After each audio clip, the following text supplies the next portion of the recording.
WPLG 715, Fireman Kenny's on the air, helping you to stay safe in a world where danger never takes a vacation. On this episode of the Fireman Kenny Show Podcast, we interview Captain Matt Kodicek of the Crown Point, Indiana Fire Department about Autism Awareness Month. Welcome back to all 10 of our listeners for another installment of the Fireman Kenny Show Podcast. The Autism Society has declared April as Autism Acceptance Month, and Autism Speaks has declared April as World Autism Month. On this episode, we interview Captain Matt Kodicek of the Crown Point, Indiana Fire Department about autism awareness, as well as tools for first responders to deal with people who have autism. Before we begin the podcast, we would like to mention our sponsors. For over a century, the National Fire Sprinkler Association has been advocating for a stronger industry and a safer world by promoting fire sprinklers in model codes and legislation. Their mission is simple: to protect lives and property from fire through the widespread acceptance of the fire sprinkler concept. Be sure to follow the National Fire Sprinkler Association on Facebook, Twitter, and LinkedIn. You can visit the National Fire Sprinkler Association website, www.nfsa.org. We would also like to thank our friends at Fire Suppression Solutions, distributor of fire suppression products for the fire service and for home use. You can follow Fire Suppression Solutions on Facebook, Twitter, LinkedIn, and YouTube. Now a word from Fire Suppression Solutions. Fire can strike without warning, leaving you with precious little time to react. And if you are not prepared, the damage can be devastating to life and property. In the blink of an eye, your home or business could be on fire, with flames doubling in size every 30 seconds, leaving you helpless and unable to respond. Don't let this nightmare become a reality. That starts with being prepared. Our fire suppression products are designed to equip you with an effective response to any fire emergency, all while limiting additional damage, making you the true first responder, giving you the peace of mind that you have what you need to keep your loved ones and property safe until more help comes. Do you have a plan to respond to a fire emergency at your home or business? Protect your family, pets, and property with the tools from Fire Suppression Solutions. Contact us today and finish putting your plan into effect before it's too late. For more information on Fire Suppression Solutions products, you can visit firess.us. We would like to thank all 10 of our listeners for joining us on the show. Make sure to follow, like, and subscribe to the Fireman Kenny Show on Spotify, Apple Podcasts, or whatever platform you're listening to the show. The Autism Society and Autism Speaks have declared the month of April as Autism Acceptance Month and World Autism Month, respectively. We would like to thank Autism Speaks for the wealth of knowledge about autism they have on their website, and we are using their information and statistics to bring awareness to autism for the general public and first responders. For more information, you can visit www.autismspeaks.org. We would like to thank Captain Matt Kodicek of the Crown Point, Indiana Fire Department for joining us on the show. I first met Matt about 9 years ago in Baltimore when we were reviewing AFG and SAFER grants. Matt is an advocate for the autism community. Matt, welcome to the show. Thank you, Kenny. Thank you for having me out here. Yeah, so my name is Matt Kodicek. I'm a captain with the Crown Point Fire Department. I've been in the fire service for over 24 years now. It's kind of funny to say that's 24 years because I turned 45 here next month, and it's hard to believe I started as a volunteer firefighter in 1999 with the Lake Hills Fire Department located over in Cherville, Indiana. But yeah, 24 years later, I've been career for the last, this is my 16th year as a career firefighter. I currently serve as a captain, one of the 3 shift captains for Crown Point Fire Department. I was a lieutenant 3 years prior to that. But yeah, currently my role as captain, my normal assignment is on a tower ladder truck every day, where I function as the captain for the ladder truck and basically the second person in charge of the shift. Well, my education, I have graduated from Lake Central High School in 1999. From there, I went right into EMT school and went through Purdue University, the Calumet branch, or what's called now Purdue Northwest, and I obtained my bachelor's degree from Purdue in 2004. In 2006, I went to paramedic school, became National Registry paramedic in 2008. And so I've been a paramedic since 2008. For fire side, I'm currently a Fire Officer 3. I just completed Fire Officer 3. The state of Indiana curriculum is the same as National Fire Academy.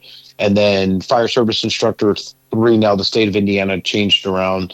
So I'm the highest level for state of Indiana, Fire Instructor 3, Fire Officer 3, primary instructor. So I've taught EMT school, and I was a lead paramedic instructor.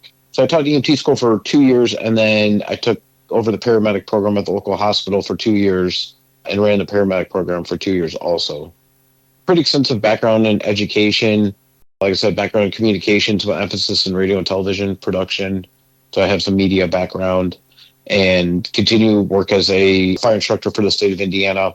Currently leading the driver operator program in Northwest Indiana for the last 2 years, putting that on, and then also help with the live fire cadre, teaching fire academy and different world technical rescue classes here in the state of Indiana. So, Matt, you have an extensive history with autism as far as your expertise in dealing with autism and teaching to first responders about autism. Why don't we talk about your background with autism and your expertise? My background with autism, and I don't know if I'd ever call myself an expert, really came from my son, Ben. So I started Ben's Blue Bags, which we're going to talk about a little bit later, but it's basically a 2-part program where I've put together doing sensory bags named after my son, Ben, who now is 11 years old, and he was diagnosed at age 5 with autism spectrum disorder level 2, and being a fire and EMS instructor, and realized that there wasn't a lot of good stuff out there for first responders. And now even it's turned into secondary responders about autism awareness. So, Matt, a lot of our listeners are familiar or have some familiarity with autism, but may not know exactly what autism is. Why don't you explain what is autism? So autism is a neurological disorder. A lot of times it is diagnosed in children in early ages, around as early as 3 years old, but could be even as later into the teenage years. Typically, it's around 4 or 5 years old that a child is diagnosed with autism. So not only is it a neurological disorder, it's also an umbrella disorder, it's spectrum, and it's lifelong. So even though autism is a lot of times something that's categorized in a pediatric disorder, it is a lifelong thing that they live with. So, Matt, for a lot of our listeners, they may know what an autistic person kind of has for displays and behavior, but they may not know all of the symptoms. So what are the symptoms of autism? So some of the early signs you can look for with autism that I always speak about is, especially in early childhood, is like spinning of objects. They love spinning of objects. I was talking about in my presentation about train wheels, gears, fidget spinners. The biggest one I've even had people tell me like ceiling fans. And I was presenting in Kansas one time, and a sheriff's deputy come up to me, and she's like, "My nephew's on the spectrum. He's really into ceiling fans." I'm like, "Okay." She's like, "No, like he watches YouTube videos of ceiling fans, and apparently you can watch anything on YouTube that you're looking up." But I see this in Ben also. He still loves trains. He's still into Thomas the Train like cartoon series. He loves Gordon.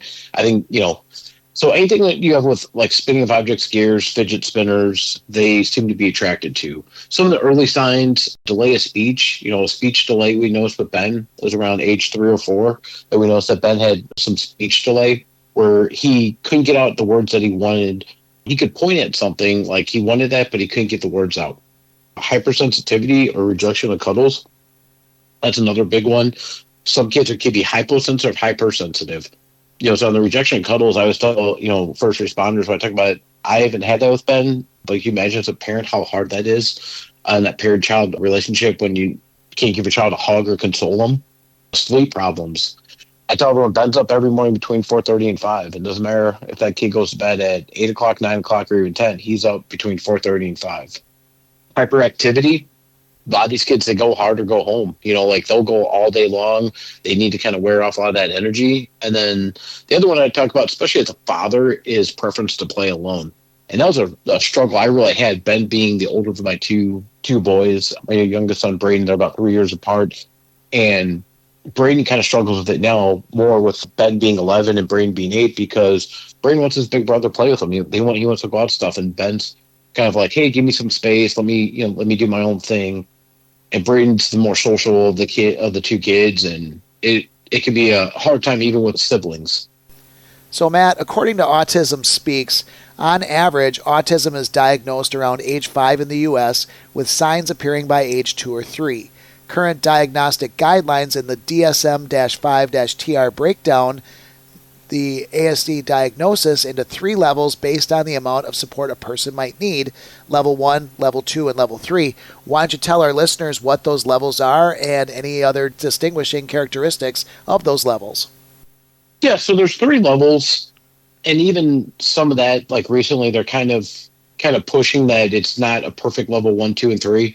But typically the level 3, these kids, I would say, as first responders, are pretty easy to identify. When we're on runs and they come to visit the fire station, they're pretty easy to identify because they're going to be more likely nonverbal. They're going to need some less substantial support, but they're not really going to have strong social communication skills. They're going to do a lot of repetitive behavior, and it talks about it could be severely impair their daily life.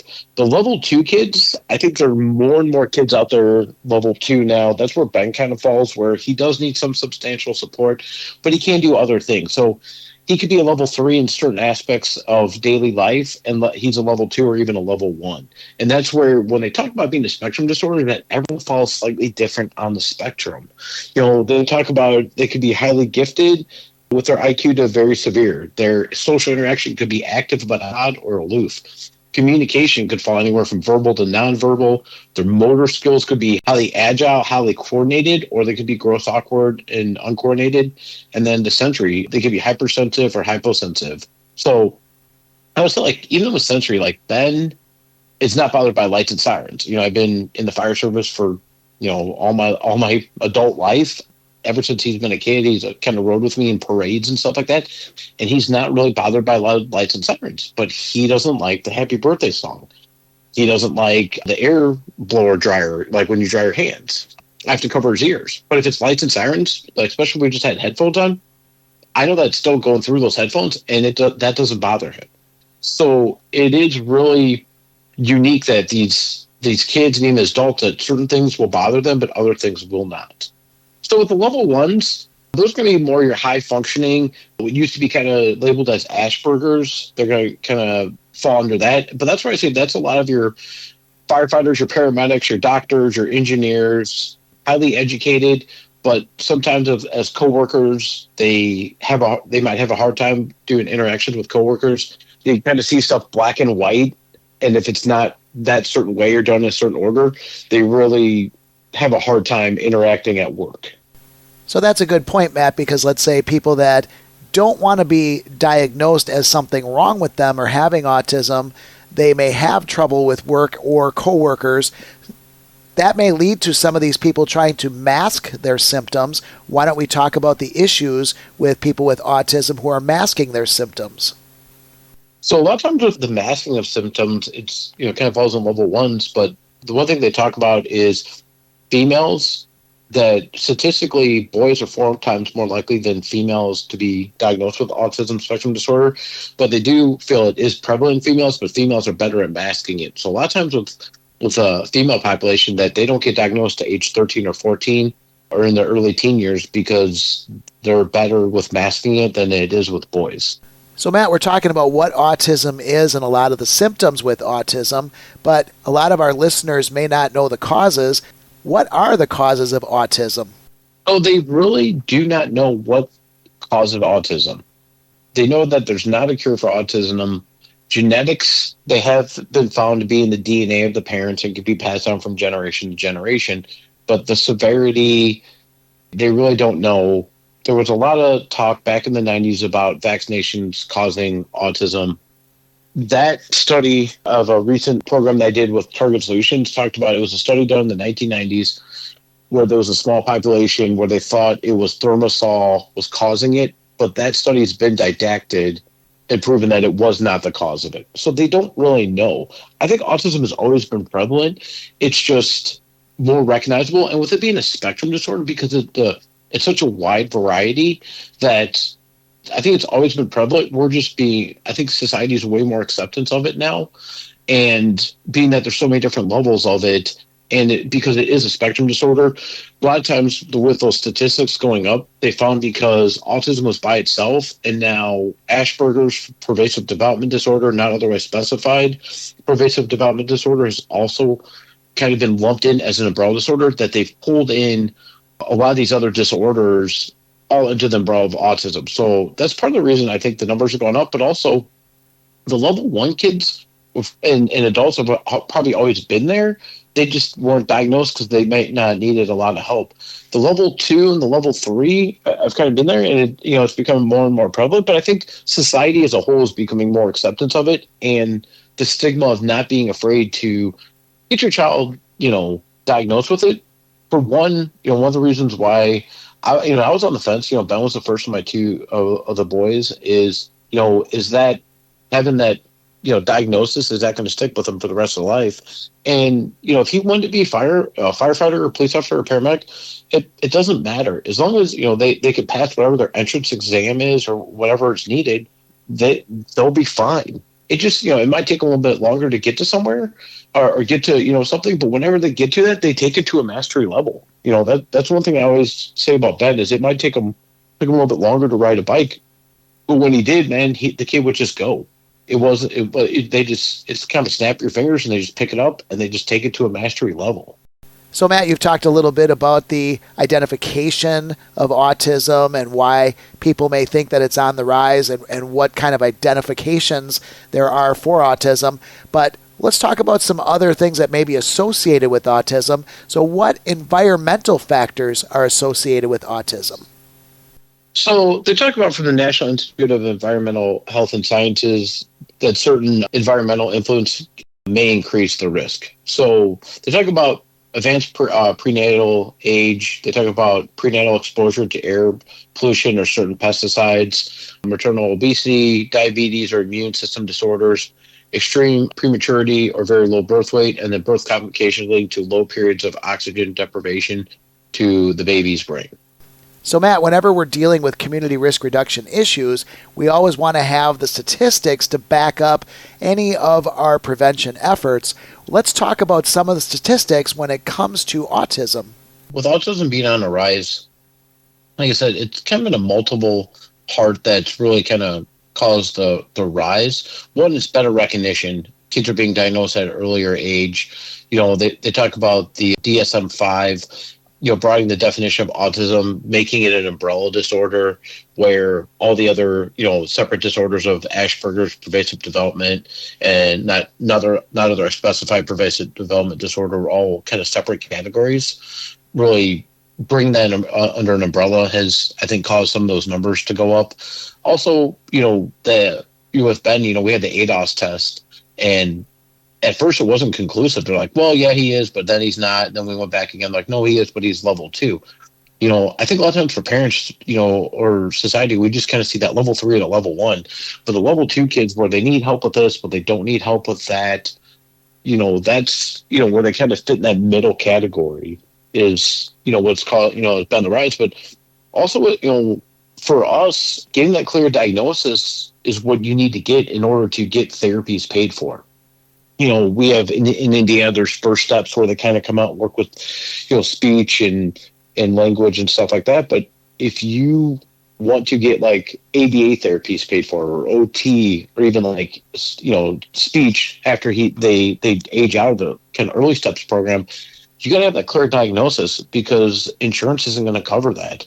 So if you're a proactive parent, parents like we were, like, okay, he's on the border, he does fall on the spectrum, let's get him diagnosed so we can get him into these therapies so they can learn how to better improve and cope behaviors and be, more productive, people in society.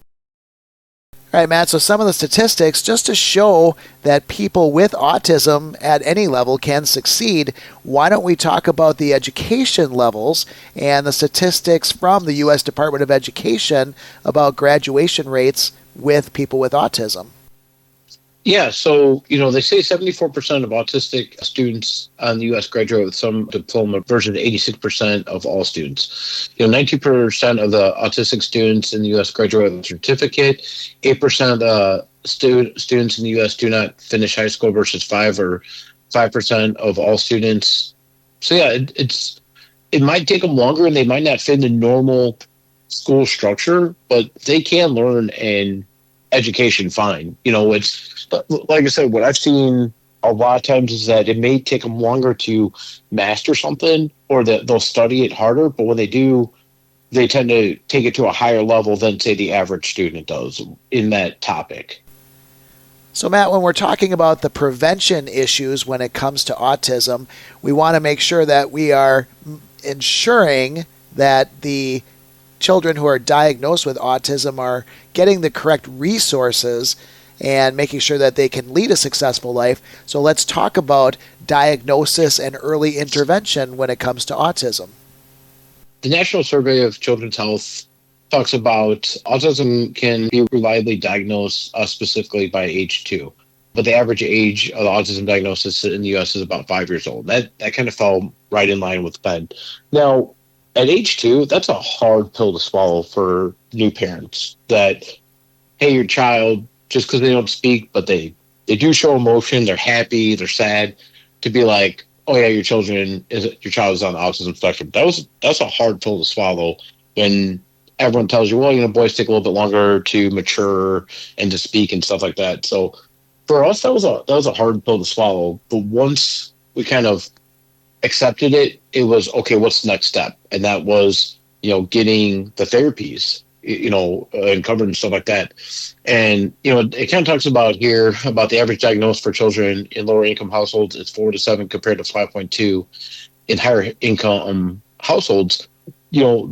That's true. In lower income, there's a lot of kids that get into middle school, or later, elementary school that they still go undiagnosed.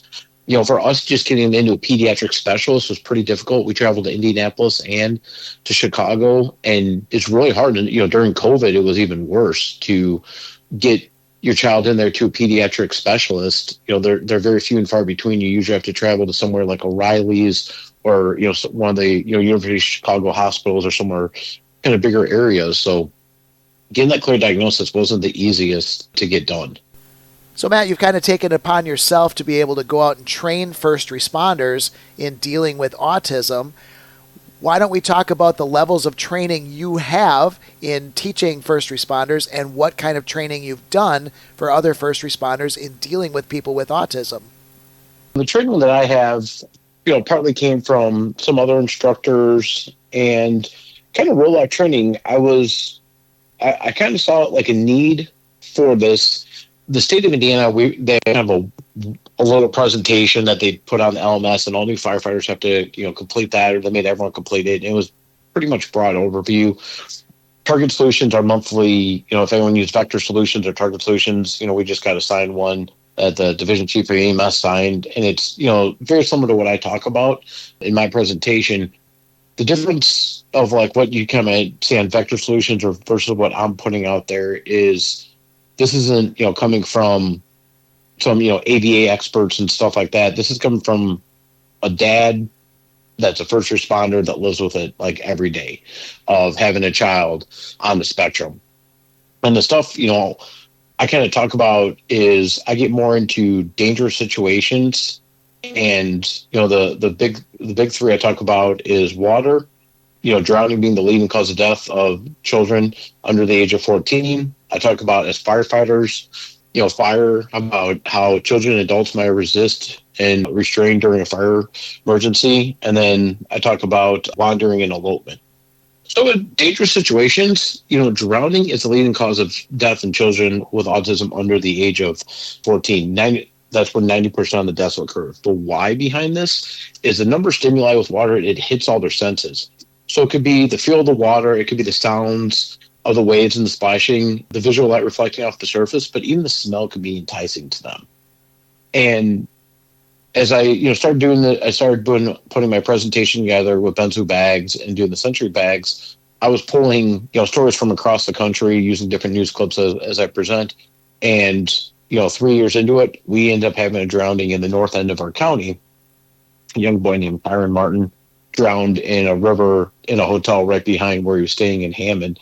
And, being a member of our water rescue team, I worked that scene for 8 days and was there when we, recovered Karen's body. And, I was teaching in Hammond the Benjamin Bag program a month prior. And, at the time, the firefighters were like, oh, we've never had anything like this. We don't really get that many calls. And a month later, they have an incident with a 14-year-old drowning in their backyard. And I could see it hitting, my friends are up there. It was, seeing us, trying to find this little boy, and we found him, in the water, 8 days later. And that affected all the first responders. It's not just the family. Nobody wants to work those kind of calls. And then fire.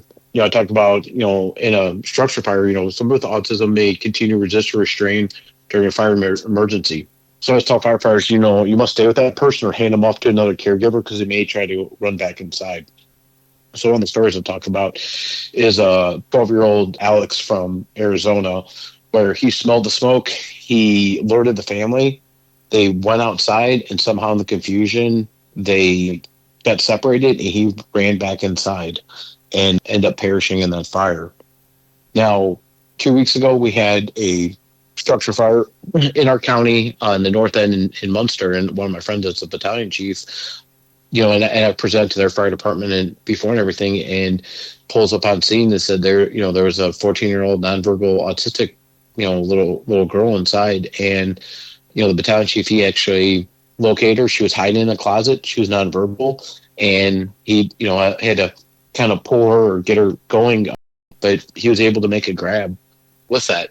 And the other one I in my presentation talk about is wandering and elopement. 49% of these kids have a tendency to wander, bolt from a safe setting, and they have little sense of danger. And we had a case in Dyer, Indiana. She's become a really good friend of mine now. Her name's Nicole Revelotis. Her son Logan was on the autism spectrum, and he wandered eloped from their house, and he got struck by a train right behind his house. Again, when I started doing this program 5 years ago, all the stories that I was pulling from were from across the country. Now in 5 years, I've had 3 different cases, 2 tragic. One has been a save of children on the autism spectrum either being killed or severely injured due to dangerous situations. So, Matt, you kind of took it upon yourself to make a toolkit for first responders, and you're calling it Ben's Blue Bag. What kind of things are in that bag, and what kind of tools are the first responders using to help deal with people with autism? Yeah, so I created Ben's Blue Bags in 2019. I always have not the creator of doing a sensory bag in fire and EMS. There's been some different variations of, across the country, people doing it. The article I saw was a firefighter paramedic, similar to myself. His name is Eric Henry, and he was out of Clear Creek Fire Department in Ohio. And again, I remember speaking with Eric when I first learned about this, and I was like, hey, man, how'd you come about this idea? And he's like, listen, I actually being used somewhere else, I thought it'd be a great idea. And at the time, I still worked, actively on the ambulance, and I looked at what we had. We had stuffed animals, and we really didn't have anything. And I had some calls where, hey, we had some kids on the spectrum, and we didn't really have anything to help them out. So the initial idea of sensory bags was started with Eric that he kind of put together. And from there, I've just kind of redefined our stuff. And I wanted to name it after Ben. His favorite color is blue. So Ben's Blue Bags just kind of rolled off. And it, the goal is, to kind of become a, kind of a household name in, fire and EMS. Just like you talked about grabbing the Lucas device, hey, grab your Ben's Blue Bags if you're dealing with somebody on the spectrum or even special needs. And like I said, I know you've seen pictures of the bag. It's blue. We have plenty of space, but the stuff that we put in there and what kind of made our special is, we do an inventory list. So we send these bags out all across the country. We've had them in probably 8 or 9 states now. We send them to Canada. I send them to Windsor, Ontario, Canada, which is pretty cool. We've had people, I donated a couple bags before that they used it with a special group that goes down to Mexico, and they've used them down in Mexico and stuff like that. So that's pretty cool of something I started here in Northwest Indiana that it just kind of continues to spread. But so with our bags, the first thing I always, I tell people When you get bags, the first thing I have is my inventory list, and I have a list of, hey, here's all the items that you get when you get a Bensbu bag. From there, we have a communication board. So the little boy that passed away, Logan and Dyer, they started Logan's Love, and I've been working closely with them in Northwest Indiana. And we have the Logan's Love kind of communication board, and it has different things on there. It has, different like safety, stop, just visual stuff that they can kind of point at to help first responders with communication. And then we have on the back of our so we have a dry erase board on one side, and on the back I have where it hurts. So as a first responder, to help kind of maybe figure out what's going on, if they can't tell us, they're nonverbal, is they can point to where it hurts. It was Ben's actually kindergarten teacher. When I started showing her the first bag and the concept, she's like, Matt, why don't you put where it hurts on the back? It was just a dry eraser board. And then from there, we added Logan's Love and the communication sheet, and then, the inventory list. So that's the first thing I always talk about. The next thing, and also with that, is we always put one package of dry eraser markers in every bag. So the first responders have something that they can immediately hand to the patient or the person that they can write and, transcribe and stuff like that. The next thing we have in there is we do 4 fidget spinners in every bag. And the fidget spinners are all kind of different variety size fidget spinners and shapes and stuff like that. Some of the small fidget spinners work really good for, I've been told that kids with like Down syndrome, where their hands might be a little bit smaller, or, littler kids, the smaller fidget spinners work really good. But we always have a wide variety of fidget spinners in there. We have a set of earmuffs, again, with loud noises sometimes, or different just white noises can bother them. So we always put a set of earmuffs in there. And then we have what I call is like my sensory kit. So the sensory kit comes in a Ziploc bag, and we have multiple different sensory items. So we put 2 poppets in there. Usually they're like kind of this rainbow color, and then it'll be like a square one and a round one. We have these 2 poppet balls that are squeeze balls, but they also have the poppets on there. We have 2 kind of textured, like a big squeeze ball that they can squeeze, again, a texture device. We started having these like giraffes or robots, but when you extend them out, they kind of make noise. They actually have little suction cups on it that they can suction cup something that work really good. We have I call them the Rubik's snakes, but basically they're little kind of squares, and these Rubik's snakes that can take them and turn them and do different stuff. And we just put a Rubik's cube in there also. Sometimes the kids need problem solving. They need a task to get them, to allow them to refocus. We have little slap it bracelets that when you pull them apart, they make a little slapping sound. They can be stuck to stuff. And they have these 3 fidget soccer balls too.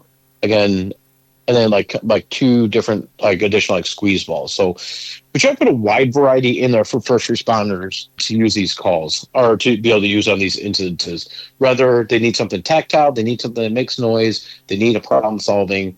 We're trying to hit all these different things for them and give the first responders a wide variety of different sensory items that they can use in these instances. So, Matt, this has been a really great discussion about autism and autism recognition and first responders dealing with autism. So do you have any final thoughts for our listeners? Yeah, so I'd say final thoughts is, just having good recognition.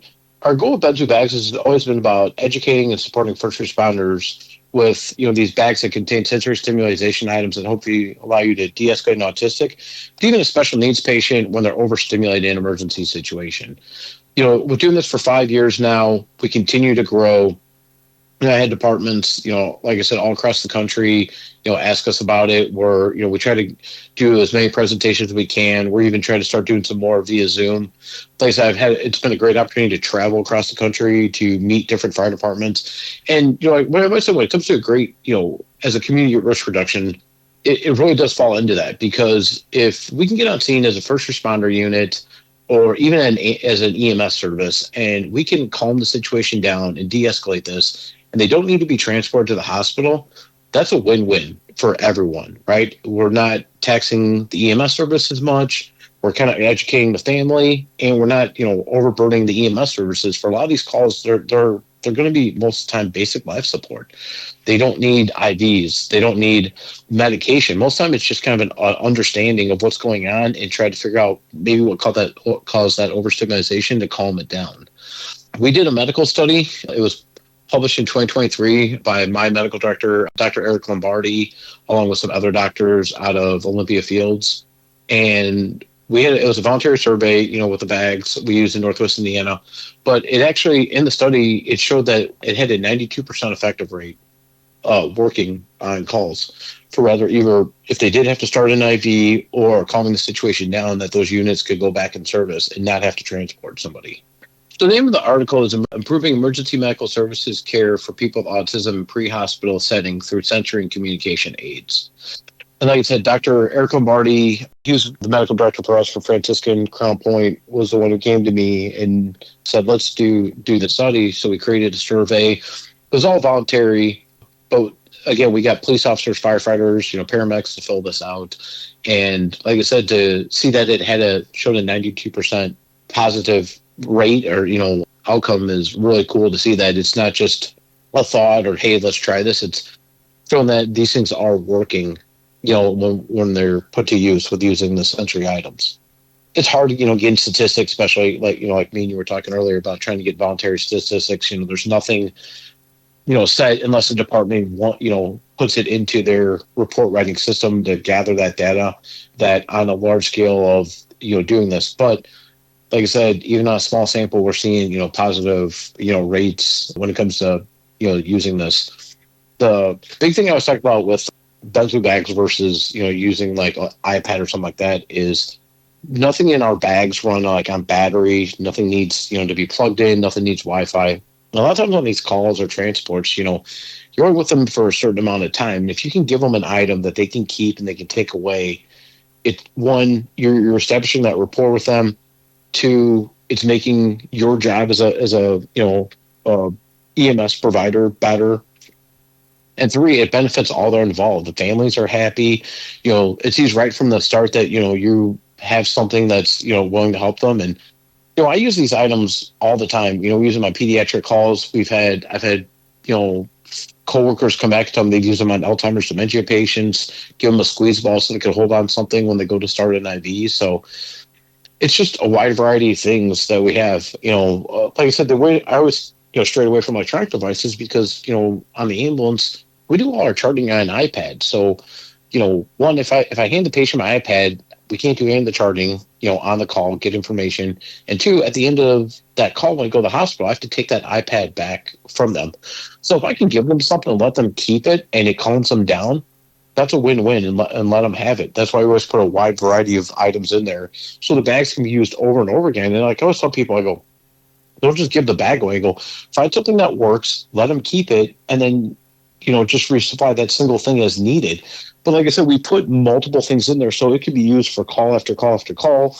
The bags, we have a nice, a canvas material bag that it can be stored in different stuff. And like I said, in our county alone, in Lake County, we've done 450 bags in the last year with the mission statement, working with this Logan's Love group of doing every first responder, every police patrol officer, every fire department, how many bags. And it's even grown, like I said, into secondary responders. That was one thing like I never thought is where bus drivers are like, hey, can we have a bag? And, and can you do the training with us? Or going to the local YMCA and teaching them. Or, for 3 years now, I've been asked to go over to Elkhart County and they do their critical incident stress week where police officers and firefighters become CIS certified. And I'm one of the presenters for the last 3 years. I go out there, do my presentation, and they've worked on trying to get all different people that complete the CIS program a bag of some type. Whether, they're trying through some local grants to get it. And, we've even gotten partnerships now locally with the American Red Cross has came to me for disaster. The TEACS pediatric disaster class, I gave them, I donated 2 bags to them that they talk about it as a resource. And to see this in fire prevention, a friend of ours does fire prevention. He was out in Arizona and somebody brought up Ben's Blue Bags as a resource. And it's pretty amazing that I have friends in Arizona, but to see that presenters talking about this program I've never met, they don't know, are talking about this as, hey, there's this program, here's a good resource, is pretty cool. That I feel like it's making a difference across the country. So, Matt, for people who are interested in Ben's Blue Bag, where can they find information on how to order one? So they can go to bensbluebag.com. We have a website up, Ben's Blue Bags on Facebook. You can send me an email on bensbluebags@gmail.com. Any of those, You can find my information. I mean, you can Google Men to the Bags. The stories come up from across the country. Like I said, we just did that story with ABC7 kind of highlighting this. They came out to talk about it because we were never kind of covered by the Chicago media. We were working on a state bill to try to get basically a bill passed that we were going to do 1,600 bags to the state of Indiana. And they kind of came out to talk to us about that. And yeah, they covered that story. And like, I know social media, but I don't feel I'm an expert, but they put ABC7 Chicago put that TikTok, and I literally had inquiries from across the world, all the way to like Ireland and Australia, asking about like our program. So the bags we do, we're a 501c3, we're non for profit. We do the bags for $125, and then obviously you're shipping them out and stuff like that. So it just depends on how many bags and where we're shipping them, you know, in the country or to Canada and stuff like that. You know, we ship the bags. We just recently sent 6 to Kentucky to a EMS department down there. And, you know, I don't ask the departments, you know, we'll post something, but, you know, that department, they saw what we do. So every time we do a presentation or we do the bag somewhere, we always can take a picture, just put it up on our social media. And it's crazy how the power of social media just kind of keeps growing, that somebody sees it, that somebody else sees it. And even if like the police and fire departments don't want it or you don't have the funding for it, there's a lot of private organizations out there like the Kiwanis and Lions Club that are usually willing to buy these bags and even kind of cover the cost of the training for fire and EMS departments. You know, recently we just sent 6 bags to Sycamore, Illinois, and it was the local Kiwanis group that paid for it, and kind of went to the fire department, hey, what do you think about this? We're going to buy you the bags. We're going to, you know, we'll pay for Matt to, you know, provide training. And they're like, yeah. So, like I said, I even started kind of to get out there, you know, because it's really hard to travel to Alaska or something like that, you know, immediately that, you know, once we send the bags out, that we'll try to set up like some kind of Zoom training, and we'll do the presentation like via Zoom to get it out to the departments and stuff like that. And like everyone said, I'm not here to, you know, hog in the stuff. You know, if I go out and present anywhere, I always tell them, you know, give me a jump drive, I'll give you a copy of my presentation, you know, you guys can represent and stuff like that.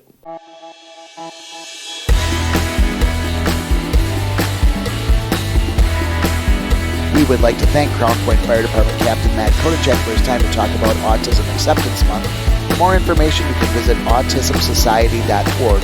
Join us on our next episode when we talk to D.A. Maddox from E-Plan Exam about codes during Building Safety Month. WPLG 715, Fireman Kenny's returning quarters. I'm firefighter Regan Roll with the North Shore Fire Department. Magnum Media is working with first responders to help keep our communities safe. Magnum Media and the Home Fire Sprinkler Coalition proudly salute our first responders. Here's an important message from West Bend Fire Department Captain Kenny Aslin. Residential house fires can become deadly in as little as 2 minutes. Homes burn faster today due to modern furnishings and lightweight wood construction. These fires produce smoke that is both toxic and deadly. A fire sprinkler system is the only thing that can stop a fire and deadly smoke from spreading. In less time than it takes firefighters to arrive at your burning home, fire sprinklers control the fire and allow everyone to escape. If you are building a new home, protect your family with home fire sprinklers. The Home Fire Sprinkler Coalition and Magnum Media are proud to salute our first responders. For more information on Home Fire Sprinkler Week, visit homefiresprinkler.org.